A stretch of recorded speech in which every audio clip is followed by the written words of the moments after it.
Welcome back to Mahisha corner YouTube channel. ಇಂದಿನ ಈ ವಿಡಿಯೋದಲ್ಲಿ ತೋತಾಪುರಿ ಮಾವಿನ ಹಣ್ಣಿಂದು ಜಾಮ್ ಹೇಗೆ ಮಾಡೋದು ಅಂತ ನೋಡೋಣ ಬನ್ನಿ. ಇದಕ್ಕೆ ಬೇಕಾಗಿರೋ ಸಾಮಗ್ರಿಗಳನ್ನು ನೋಡ್ಕೊಂಡು ಬರೋಣ ಬನ್ನಿ.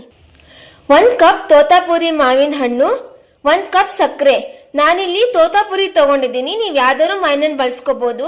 ತೋತಾಪುರಿ ಸ್ವಲ್ಪ ಹುಳಿಸಿ ಇರುತ್ತೆ, ಅದಕ್ಕೆ 1 ಕಪ್ ಸಕ್ಕರೆ ತಗೊಂಡಿದ್ದೀನಿ.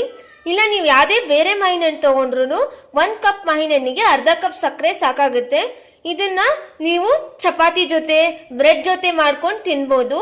ಇದನ್ನ ಹೇಗೆ, ಮೊದಲಿಗೆ 1 ಕಪ್ ಮಾವಿನ ಹಣ್ಣನ್ನ ಹಾಕೊಳ್ತಾ ಇದ್ದೀನಿ ಮಿಕ್ಸಿ ಜಾರಿಗೆ.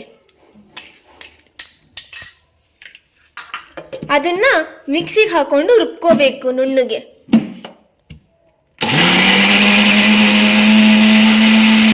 ಇದನ್ನ ನುಣ್ಣಗೆ ನೀರು ಹಾಕೊಳ್ದೇದ ರುಬ್ಕೋಬೇಕು. ಇದಾದ ನಂತರ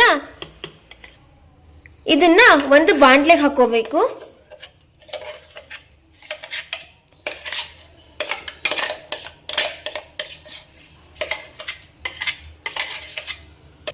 ಅದಾದ್ರ ಮೇಲೆ 1 ಕಪ್ ಸಕ್ಕರೆ ಹಾಕೊಂಡು ಅದ್ರ ಮೇಲೆ ಮೀಡಿಯಂ ಫ್ಲೇಮಲ್ಲಿ ಇದನ್ನ ಮುಚ್ಕೋಬೇಕು, ಇದು ಗಟ್ಟಿಯಾಗೋ ತನಕ.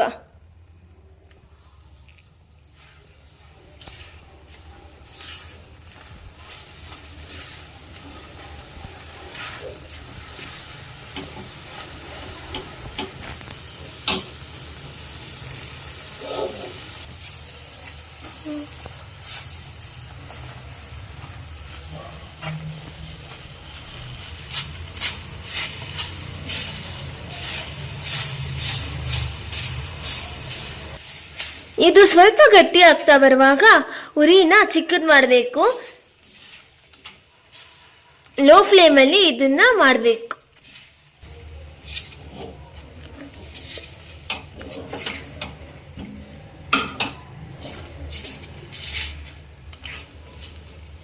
ಅದಾದ ನಂತರ ಈ ಜಾಮನ್ನ ಒಂದು ತಟ್ಟೆಗೆ ಹಾಕಿ ನೋಡ್ಕೋಬೇಕು.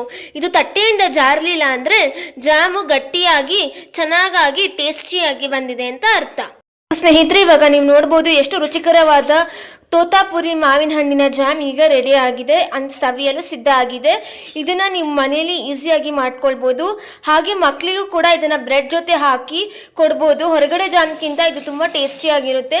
ನೀವು ಕೂಡ ಒಮ್ಮೆ ಮನೇಲಿ ಟ್ರೈ ಮಾಡಿಬಿಟ್ಟು ರೆಸಿಪಿನ ನೋಡಿ ಮತ್ತೆ ಹೇಗಿತ್ತು ಅಂತ ಕಮೆಂಟ್ ಮಾಡಿ. ನಿಮಗೆ ಈ ರೆಸಿಪಿ ಇಷ್ಟ ಆಗಿದ್ದಲ್ಲಿ like, share and comment to Mahisha corner YouTube channel. Next ವಿಡಿಯೋದಲ್ಲಿ ಸಿಗ್ತೀನಿ. ಅಲ್ಲಿ ತನಕ ಟಾಟಾ, ಬಾಯ್.